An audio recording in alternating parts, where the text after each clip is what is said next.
Hope you're continuing to enjoy 4th of July weekend, a holiday that only normal Americans celebrate and appreciate ever since the liberal pathogen mutated and became a pandemic. Now, half of the country acts like this. These are my progressive parents who allowed a Trump voter over to our house on the 4th of July. This is what it looks like when fascism is hidden by complicity. I was threatened earlier to pay a bill because I'm speaking out against my progressive parents inviting a Trump voter over on the 4th of July.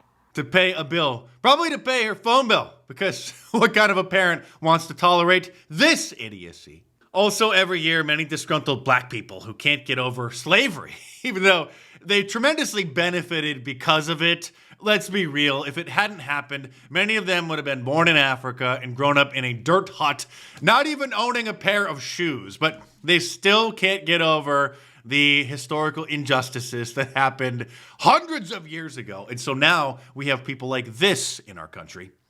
It's 4th of July weekend. There's so much to celebrate, right? Yeah. No, there really isn't, because the truth of the matter is the freedom and independence that the 4th of July holiday is supposed to represent never included all Americans or all people in America. And still not even today, I'm sure, because she's so oppressed being a black woman in 21st century America.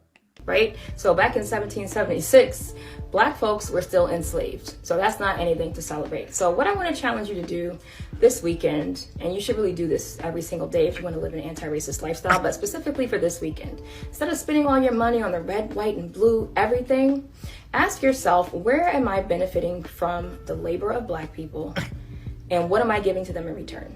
What labor? I mean, have you seen the welfare rolls, lady? Then we have people like this, who undoubtedly is an anchor baby who should have her citizenship revoked because birthright citizenship from illegal aliens is a scam, a major loophole that President Trump is doing everything he can to close. So now we have millions of people like this living amongst us as well. I better not see not one motherfucking person. Not one motherfucking person, because what the f*** are we celebrating quickly? What the f*** are we celebrating quickly? Oh, okay.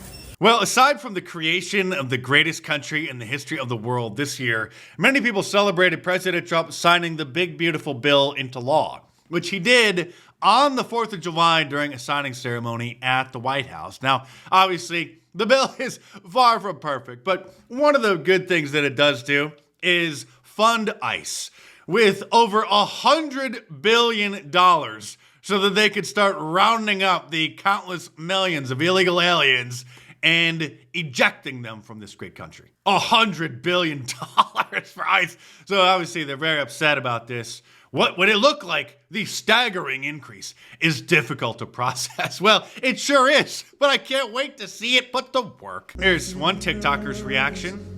This carbon-based life form captioned this reaction video, "The big beautiful bill passed. I'm so sorry." This also means that Alligator Alcatraz is open for business, the detention center that Governor Ron DeSantis had built in the middle of swampland in Florida to house the criminal invaders before they are then flown back to their country of origin, their homelands. And I, like many of you, thought that Alligator Alcatraz was just a nickname named after the infamous prison on the West Coast, which was off the mainland of California, surrounded by rough waters, so that if anybody escaped, it would be their certain doom. But it is now the official name, and Governor Ron DeSantis had this special sign made and put up outside of it in case there's any doubt. So you know what this means, right? Me being the YouTuber with the undisputed best merch, of course I was going to come out with the Alligator Alcatraz shirt, which you need to order from my online store, markdice.com, or click the link in the description below. And this weekend you can save 20% off anything from the store by using the promo code FREEDOM at the checkout to commemorate Independence Day. This shirt is available in two different styles, this one with the larger graphic and a more subtle style. It's like the pocket style. It's not a pocket on the shirt, but I think that's what it's called. And it's also available, like all of my other designs, in a tank top as well. So head on over to markdice.com or click the link in the description below and check them out. But Democrats aren't just upset that Alligator Alcatraz exists. They're also very upset at the name. This from MSNBC. Don't call it Alligator Alcatraz. Call it a concentration camp. The facility's purpose fits the classic model, and its existence points to serious dangers ahead for the country. Well, if that's what you want to call it, then so be it, because maybe then the criminal invaders can concentrate on what it is that they've done and think about how they'll never come to our country again and tell all of their friends back home, don't even try it. But Mexico isn't just sending millions of criminal invaders into our country, polluting our culture and sucking off of our tax dollars. They're also sending pollution in other ways by pouring it into the Pacific Ocean, and then it is flowing into American waters. San Diego beach closures and advisories are posted over the 4th of July holiday because the sewage that Mexico, a third world bleep hole country, continues to pour into the Pacific Ocean, that they have been pouring for decades, is making American beaches unsafe for Americans to go and swim in the water. San Diego area beaches under water quality advisories ahead of and now through 4th of July. Beaches face advisories and closures due to high bacteria levels. And if you didn't read past the headline, some people might just assume that it's some naturally forming bacteria that is washed ashore. No, it's from Mexico pouring their sewage into the Pacific Ocean. And it's very common. In fact, one of the beaches on the border has been closed on the American side for like 5 years because of the sewage problem. And now the sewage is flowing further north into the rich areas. Multiple areas in La Jolla, Cardiff State Beach, and Del Mar now are under advisories. And if you're familiar with these areas, this is where the rich people live, okay? These people have got to be absolutely furious now. And like I said, this has been going on for decades and decades, longer than my lifetime. And now, finally, Donald Trump is the only president of the United States to address it. Donald Trump spoke Sunday to reporters on board Air Force One. It's the first time the president has spoken on camera about the raw sewage from Mexico that keeps us out of this water. It's the first time the president has spoken on camera about the Tijuana River aroma that's setting off hydrogen sulfide monitors around the South Bay. Very bad and disgusting things happen, and they shouldn't be doing that. So now California state lawmakers, the normal ones, those who are immune to the liberal pathogen, are calling on President Trump to declare a state of emergency in the region. In other 4th of July news, Jason Kelce, who is Taylor Swift's boyfriend's brother, so that automatically makes him an A-list celebrity in our insane society. He posted a happy 4th of July message on social media and was slammed by many of his followers for it being tone deaf, because it also happened to be the day that President Trump signed the big, beautiful bill into law. It's not hyperbole when we say that liberals hate America, when they're complaining about somebody celebrating the 4th of July because of something President Trump did. But things aren't all roses this 4th of July. Elon Musk says that he's going to be creating a new political party called the American Party in order to counter President Trump, because he is severely opposed to the big, beautiful bill, which, I mean, it does raise the national debt, the deficit. There's a lot of pork in there from the rhinos, which probably had to be because we're in such a corrupt political system that nothing would get done if it wasn't filled with pork, which actually I guess you could argue would probably be better in many cases, but then we wouldn't have ICE being funded with $100 billion to start rounding up and expelling the illegal aliens. But Elon Musk, severely upset, starting a new political party. So I asked Grok, which is Elon's ChatGPT, what would the creation of the American Party do? Would it help elect more Democrats? And its analysis was basically yes, because it's going to split the Republican vote. So who knows if Elon is going to actually follow through with this.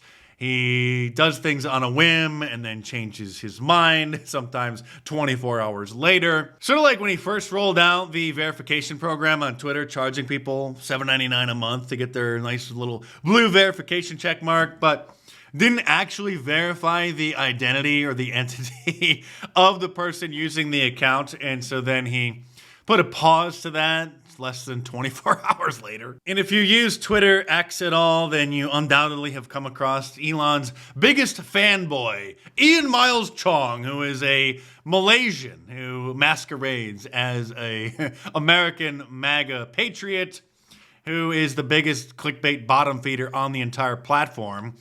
And so this is basically going to be the face of the American Party. Here's a meme somebody made.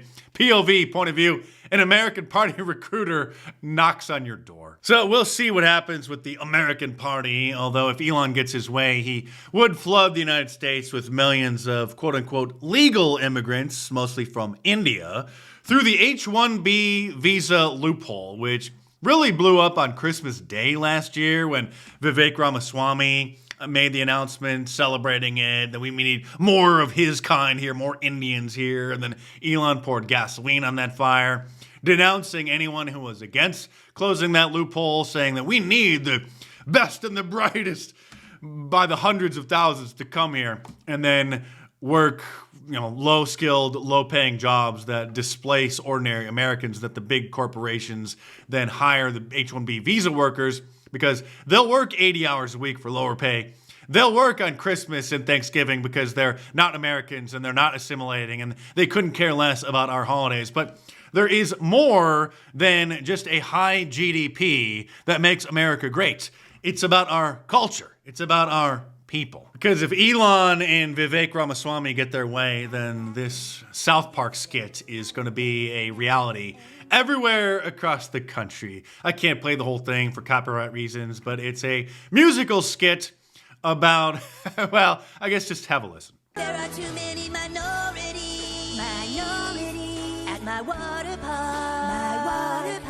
This was our land, our dream, and they've taken it all away. That's right, and now they're overtaking Carnival Cruises as well, the Section 8 of the sea, which is a topic for a whole other video. But at least President Trump is making these changes to the national park system for those foreigners who are here visiting, which we will allow. You can come here on vacation, you can spend your money, but then after a couple weeks, you gotta go back. To fund improvements and enhanced experiences across the park system, for this anniversary, I've just signed an executive order to raise entrance fees for foreign tourists while keeping prices low for Americans, and we're going to do that. The national parks will be about America first. We're going to take it America first for the national park. This is brilliant. It's like a tariff in order to visit the national parks, paid for by foreigners. I mean, what's next? Are we going to hold a UFC fight on the front lawn of the White House? Oh, wait, what's this? Does anybody watch UFC, the great Dana White? We're going to have a UFC fight. We're going to have a UFC fight. Think of this, on the grounds of the White House. We have a lot of land there. We're going to build a little, we're not. Dana's going to do it. Dana's great, one of a kind. We're going to have a UFC fight, championship fight, full fight, like 20, 25,000 people. And we're going to do that as part of 250 also. We're going to have. So that'll be next 4th of July, marking America's 250th anniversary. So this is what the White House is going to look like next year. But until then, you can save 20% off of any of my shirts at markdice.com this 4th of July weekend by using the promo code FREEDOM at the checkout. So head on over there and order your new Alligator Alcatraz shirt, which is available in 2 different styles. This one with the larger, bolder graphic, or this one, the more subtle version. And all of my designs now also available in tank tops as well. Just click the Tanks tab in the upper right-hand corner. So head on over to markdice.com or click the link in the description below. Enter the promo code FREEDOM at the checkout to save 20% off this weekend and check them out.